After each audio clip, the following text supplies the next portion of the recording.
بسم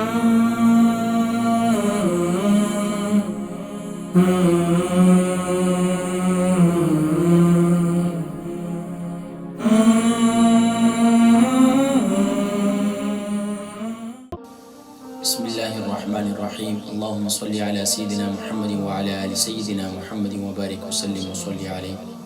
السلام علیکم ورحمۃ اللہ وبرکاتہ۔ جی ناظرین کرام، الحمدللہ ثم الحمدللہ، اللہ تبارک و تعالیٰ کے فضل و کرم، اس کی عنایت سے ہمیں پہلی شب 21ویں شب بھی نصیب ہوئی۔ اب اس کے بعد آج 23ویں شب ہے، اور 23ویں شب بھی سبحان اللہ یہ بھی طاقرات ہے، کیونکہ پیارے کریم آقا علیہ الصلوۃ والسلام نے ارشاد فرمایا کہ شب قدر کو رمضان المبارک کے آخری عشرے میں تلاش کرو، اور آخری عشرے کی طاقراتوں میں تلاش کرو۔ ناظرین کرام، رمضان المبارک اپنے اندر اتنی رحمتیں برکتیں سمیٹا ہوا ہے کہ سبحان اللہ پہلے عشرے کے اندر بھی بڑی رحمتیں تھیں، دوسرے عشرے کے اندر بھی تھی، تیسرے عشرے کے اندر تو بہت ہی خاص ہے۔ اور پھر سبحان اللہ کسی بھی چیز کا نچوڑ ہوتا ہے نا، تو کہتے ہیں کہ یار یہ ایک خلاصہ ہے، پھر اس کا یہ خلاصہ ہے، پھر یہ اس کا نچوڑ ہے، یہ اس کا لب لباب ہے، اس کا آخر ہے۔ تو یقیناً رمضان مبارک کا آخری اور نچوڑ جو ہے یہ طاقرات ہیں، اور طاقراتوں میں ایک رات شب قدر ہے۔ اب نہ جانے وہ 21ویں شب تھی یا 23ویں شب ہے، یا پھر 25ویں ہے یا 27ویں ہے، یا پھر 29ویں ہے، واللہ اعلم بالصواب۔ لیکن اب سبحان اللہ آج 23ویں شب ہے۔ 23ویں شب کی کیا خاص اعمال اور وظائف ہیں بزرگان دین کے معمولات میں سے؟ اس طرف بڑھنے سے پہلے پیارے کریم آقا علیہ الصلوۃ والسلام کی حدیث مبارکہ، جس کے راوی سیدنا ابو ہریرہ رضی اللہ تعالی عنہ ہیں، فرماتے ہیں حضرت ابو ہریرہ رضی اللہ تعالی عنہ سے روایت ہے کہ رسول کریم صلی اللہ علیہ وسلم نے فرمایا کہ 3 آدمی ہیں جن سے اللہ تعالیٰ قیامت میں بھی کوئی کلام نہیں کرے گا، اور ان کا تزکیہ بھی نہیں کرے گا، یعنی کہ ان کی باطنی پاکیزگی بھی انہیں نصیب نہیں ہوگی۔ اور ایک روایت میں ہے یہ بھی ہے کہ اللہ تبارک و تعالیٰ ان کی طرف نظر رحمت بھی نہیں فرمائیں گے، اور ان کے لیے آخرت میں آقا علیہ الصلوۃ والسلام نے ارشاد فرمایا کہ دردناک عذاب ہے۔ نمبر 1 کون سا ہے؟ نمبر 1 بوڑھا زانی، یعنی کہ وہ شخص جو بوڑھا ہے، عمر کے آخری حصے میں ہے اور بدکاری کے اندر مبتلا ہے، تو فرمایا کہ اللہ تبارک و تعالیٰ اس کی طرف نظر رحمت بھی نہیں فرمائیں گے، اور فرمایا کہ اس کا تزکیہ بھی نہیں ہوگا، اور اللہ کریم اس سے کلام بھی نہیں فرمائیں گے۔ نمبر 1 بوڑھا زانی، اور نمبر 2 اللہ اکبر جھوٹا فرما روا، یعنی کہ وہ بہت سے ایسے ہوتے ہیں جو اپنے باس کے سامنے جھوٹ بولتے رہتے ہیں، اور ان کے سامنے اپنے آپ کو فرمانبردار ظاہر کرتے ہیں، اور اندرونی کھاتا بہت سے خاندانوں میں، بہت سے فیکٹریوں میں، بہت سے جاب جہاں انسان کرتے ہیں وہاں پر ہوتا ہے۔ تو وہ کیا ہے، بظاہر تو جھوٹا شخص ہوتا ہے، لیکن دوسرے لوگوں کے سامنے اپنے آپ کو فرمانبردار اور یہ ظاہر کر رہا ہوتا ہے۔ تو فرمایا آقا علیہ الصلوۃ والسلام نے کہ فرمایا کہ اللہ تبارک و تعالیٰ اس کی طرف بھی نظر رحمت نہیں فرمائیں گے۔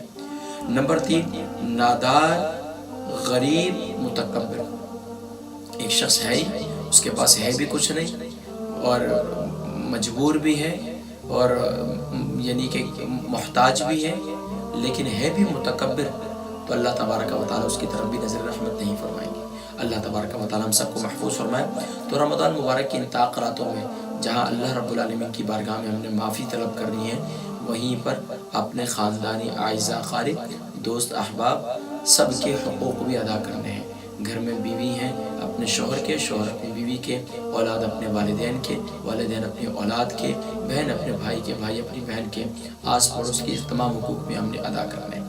اس کے ساتھ ساتھ ناظرین کرام، اب 23ویں شب کا آغاز جو ہے 22ویں روزے کے ختم ہوتے ہی شروع ہو جاتا ہے۔ 22ویں روزے کا اختتام ہوتا ہے، سورج غروب ہو جاتا ہے، اس کے بعد 23ویں شب کا آغاز ہو جاتا ہے۔ افطاری کرتے ہیں، افطاری کے بعد نماز مغرب ادا کریں، نماز مغرب کے بعد آپ 6 رکعات نماز نفل پڑھیں گے، 6 رکعات نماز نفل اوابین پڑھیں، اور خاص طور پر ہر 2 رکعات کے بعد اگر موقع میسر ہے، آسانی ہے، میں نے یہ ذکر کیا تھا کہ اگر آپ لوگ طاقراتوں کا اعتکاف کرنا شروع کر لیں، خاص طور پر دیکھیں نفلی اعتکاف کر لیں، خواتین بھی گھروں میں اعتکاف کر لیں، کم کھائیں، کم سوئیں، کم باتیں کریں، اور اپنے اوقات کو ضائع نہ کریں. یہ اوقات بڑے قیمتی ہیں. تو یقیناً اب اس میں جو ہے اللہ تبارک و تعالیٰ کی نہ جانے کتنی رحمتیں ہو سکتا ہے. 23ویں شب آج کی رات یعنی کہ شب قدر ہو. تو اس لیے اس بات کا اہتمام کرنا چاہیے کہ وقت ضائع نہ ہو. تو ظاہری بات ہے گھر کے کام کاج کے اندر ہیں تو آپ کے لیے پھر 6 رکعت نماز نفل اور اس کا وظیفہ پورا کرنا مشکل ہو جائے گا. تو اگر اعتکاف کریں گے تو انشاءاللہ تھوڑا کھائیں گے, اس کے بعد جو ہے اپنے عبادت میں لگ جائیں گے. تو 6 رکعت نماز نفل پڑھیں اور ہر 2 گانے کے بعد سورہ یاسین شریف پڑھیں. اور اس کے بعد اگر ہر 2 گانے کے بعد سورہ یاسین شریف نہ پڑھ سکیں تو آپ نے لازمی طور پر اس عشرے کے اندر جو ہمارے جتنے البرکہ ٹرسٹ کا منشور آؤ غم سمیٹیں خوشیاں بانٹیں.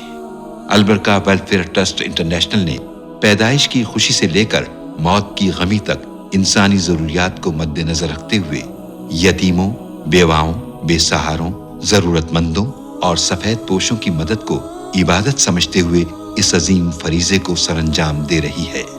سندھ اور بلوچستان میں البرکہ ٹرسٹ آپ کی زکوٰۃ, عطیات اور صدقات کی بدولت انہیں تنہا نہیں چھوڑتا اور ان کی ضروریات کو پورا کرنے کی ہر ممکن کوشش کی جاتی ہے. ماہانہ ڈور ٹو ڈور فوڈ پیکس کی فراہمی کے ساتھ ساتھ رمضان المبارک میں ہزاروں مستحقین کے لیے اسپیشل فوڈ پیکس سحر و افطار کا اہتمام کیا جاتا ہے. آپ بھی اپنی زکوٰۃ البرکہ ٹرسٹ کو دیجیے. رابطہ کیجیے 0121 6677 399.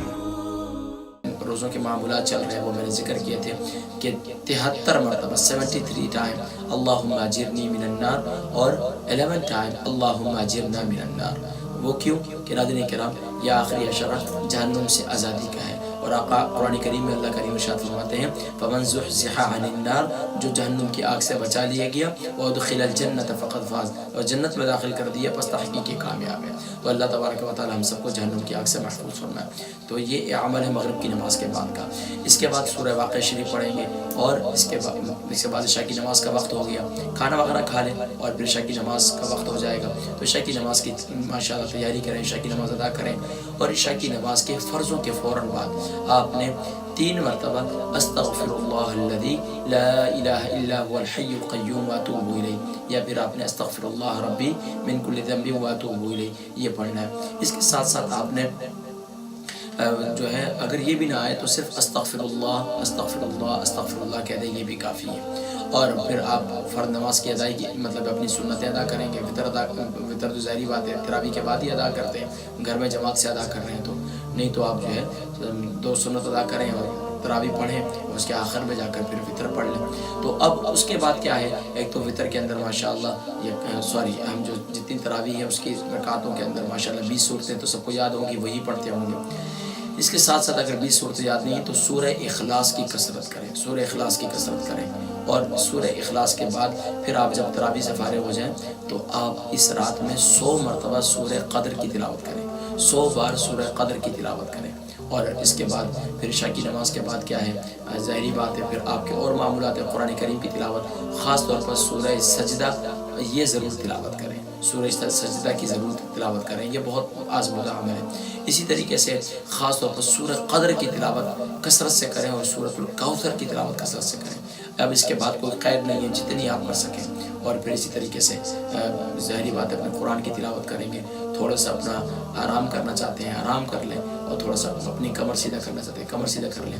اور اتنے میں پھر تہجد کا وقت ہو جائے گا, تہجد کے لیے اٹھیں, وضو کریں اور تہجد کی نماز ادا کریں اور سجدے میں جا کر خوب اللہ سے مانگیں.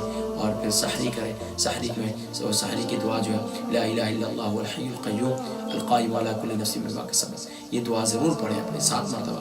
اور پھر اس کے بعد سحری کر لیں. سحری کرنے کے بعد جو ہے سحری سے پہلے بھی پڑھ سکتے ہیں, سحری کے بعد بھی پڑھ سکتے ہیں, اذان فجر کا ٹائم ہو جائے گا. پھر اس کے بعد انشاءاللہ العزیز کیا خاص اعمال ہیں وہ بھی میں آپ کو بتاؤں گا, کیونکہ ہمارے روزانہ کے جو خاص اعمال ہیں انشاءاللہ 23ویں روزے کے کیا خاص اعمال اور وظائف ہیں انشاءاللہ ان کا تذکرہ میں کروں گا. لیکن ناظرین کرام میں آپ سے گزارش کروں گا, بہت سے خاص اعمال ہیں, بہت زیادہ لکھے ہیں, لیکن میں زیادہ آپ کو زیادہ وظائف کی طرف نہیں لے جانا چاہ رہا. میں چاہ رہا ہوں کہ آپ زیادہ سے زیادہ جو ہے سجدہ کریں, توبہ کریں اور زیادہ سے زیادہ اللہم اجرنی من النار. اور نبی کریم صلی اللہ علیہ وسلم نے ارشاد فرمایا کہ 3 کام کثرت سے کرو رمضان مبارک میں، لا الہ الا اللہ، استغفر اللہ، اسألک الجنہ ونعوذ بک من النار۔ اس کے ساتھ ساتھ اللہ کی بارگاہ میں خاص طور پر اس رات میں صبر کی دعا مانگے، صبر کی دعا مانگے، اور آگے آنے والی زندگی میں اللہ اپنی فرمانبرداری والی زندگی نصیب فرمائے، یہ اللہ سے مانگے۔ اللہ تبارک و تعالی ہم سب کو، اگر آج شب قدر ہے تو اللہ کریم شب قدر کی برکات نصیب فرمائے، اور آپ سب کی عبادتوں کو، میری عبادتوں کو، ہمارے سب کی کوششوں کو قبول فرمائے۔ اپنی دعاؤں میں ضرور یاد رکھیے گا، بالخصوص میرے والدین اور بالخصوص میرے آبا و اجداد، میرے ساتھ ساتھ اللہ تبارک و تعالی سب کی کوششوں کو قبول فرمائے۔ السلام علیکم ورحمۃ اللہ وبرکاتہ۔ 23ویں روزے کے کیا خاص اعمال اور وظائف ہیں، انشاءاللہ وہ فجر کی نماز کے بعد سے جو معمولات ہیں وہ انشاءاللہ آپ تک پہنچ چکے ہوں گے۔